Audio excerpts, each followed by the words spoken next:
Another belief: death is bad. It's a bad and painful experience. We have learned through this seminar that it's the opposite. Okay? I don't have the right to be happy since my loved one has died. Now, this is a very strong belief system. And I know I've talked to a number of women who, in this area of the world, wear black. And when I talk to them, whether they're wearing black because they really feel that they should be wearing black, or whether they're wearing black for the community, their answer often is for the community. I felt this conflict also, not about wearing black, but at my father's funeral, I had been missing from Lebanon for a year, and I saw a lot of people that I hadn't seen for a number of years, and I was very happy to see them. So here I was in the receiving line with the family, people coming to express their condolences, and I was just getting so excited and so happy about seeing some people I hadn't seen in such a long time, and people, don't laugh so much, don't be so happy. And it was these dual feelings. I was very sad about my father's death. It was a very painful experience, a very confusing experience. But on the other hand, I was so happy to see these people at the same time who I hadn't seen in a long time. And of course, I was at that time a mixture, because I had been on this path for about 5 years, or even more. And I had definitely the belief in me that this was the way it was supposed to happen.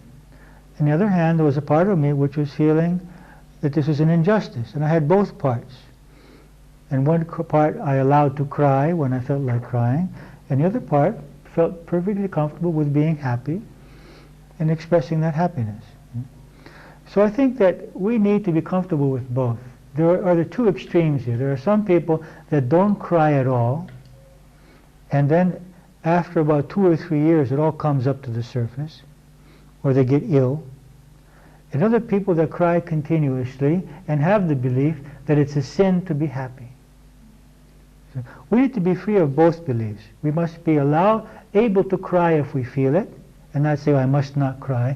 And this often usually happens to men, but also to women who don't want their children to see them crying, or even children sometimes who don't cry for some reason. So we must be free to cry and also free to laugh. Not be bound into either of these. Another one: I will betray my loved one if I love someone else as much as I loved him or her. Love can never be a betrayal. Love is love. I will betray my loved one if I find a different purpose and meaning in my life. I mean, if we had the opportunity to speak with our loved ones who are left, they would say, please, get on with your life. Love, create, find meaning. This is the purpose of your life. And if they didn't say so, it would be because they are still identified with the ego and still thinking selfishly. Theoretically, we should be able to do that even while we're in the physical body. Telling our children, get on with your life. You don't have to sit here and dote over me. Or even our loved ones. Get on with your life. 11. I have been treated unjustly. So here is a lack of faith in the divine law, that something unjust has happened. It's very natural. This is the way we're programmed. This is how we think. But if we have faith, we won't feel this way. We will feel that there is some reason. Now, we may not be able to see the reason or understand the reason, but we will have faith that there is a hidden reason as to why our loved one had to leave at this time. I am unlucky, a victim of fate. Now the antidote to this belief is that I create my reality and that I have chosen, even before being born, to go through this loss of a loved one. That this is something that I have chosen to go through, and I have seen so many people awaken to spiritual life through the death of a loved one. It becomes a very powerful stimulus for investigating what is life, what is death, what is the purpose of life. Another belief, the other's death is a punishment for him or for me, that death is a punishment. And this is still based on a belief that death is bad, whereas we have realized that death is liberation to a great degree. God, I am a sinner, otherwise God would not have punished me in this manner. God does not love me since he allowed my loved one to die. Now this is something I have heard quite a number of times. Someone will come to me and say, I don't believe in God. And I say, well, why? Well, says, I prayed for my child or for my husband or wife to get well, and God didn't make them well, so he doesn't exist. This is like me saying to you, give me something, and if you don't give it to me, you don't exist. It has no logic. We ask for something from the divine because we want it, because it serves the purpose of our ego. Our ego wants this particular source of happiness, this particular source of meaning or security. If we have any faith at all, we will realize that divine knows better what is for our spiritual evolution.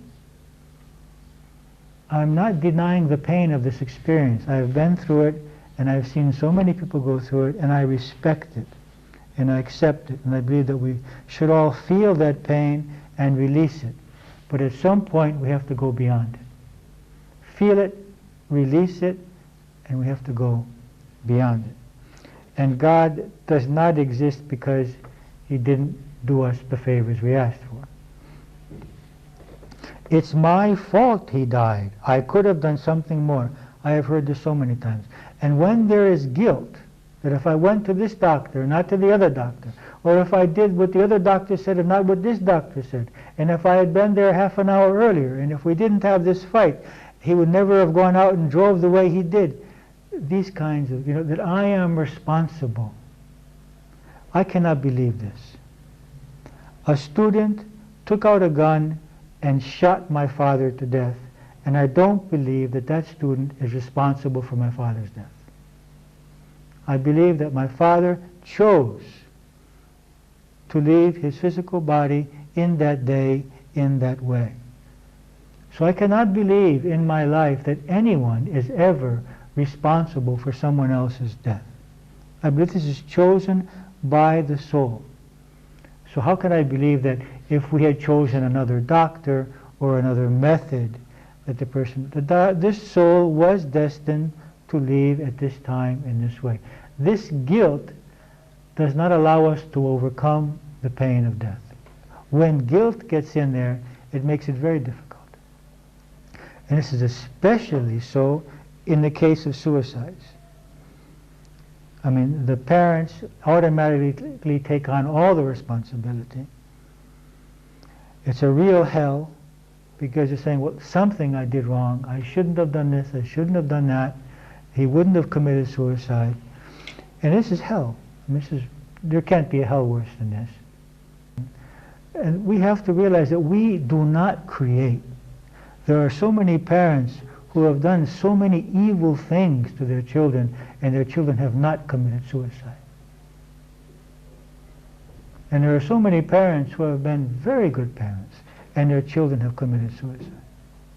I'm not saying that we don't have a responsibility to our actions towards our loved ones, but we don't create the reality. Because children can respond in any way, to any situation. Guilt is a very big obstacle.